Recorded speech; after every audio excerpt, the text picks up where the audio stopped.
تم کب تک اس بات پر سیاست کرتے رہو گے کہ فلانا چور ہے اور فلانا چور ہے اور ہر ایک کو چور چور کہہ کر یہی تمہاری سیاست کی بنیاد ہے؟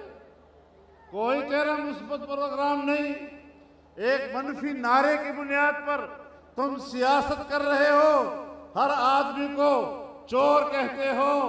تم نے فضل الرحمان پر بھی الزام لگائے، تمہیں جواب ملا اور تمہیں اندازہ لگ گیا کہ تم نے کس کو چیلنج کیا ہے۔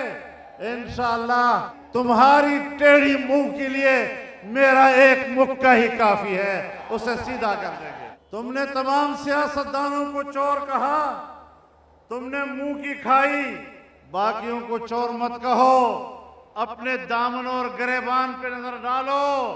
تم نے تو تحفے کی گھڑیاں بھی بھیج دیا ہیں۔ ایسا لالچی میں نے کہیں نہیں دیکھا، ایسا بے وقوف اور احمق میں نے کبھی نہیں دیکھا کہ عالمی سطح پر ان کو کسی نے گھڑی، قیمتی گھڑی تحفے میں دی اور کسی نے کہا یہ اتنی کروڑ کی ہے تو آئیں دبئی میں ذرا 1 کروڑ منافع سے بھیج دیں۔ شرم نہیں آتی ان لوگوں کو۔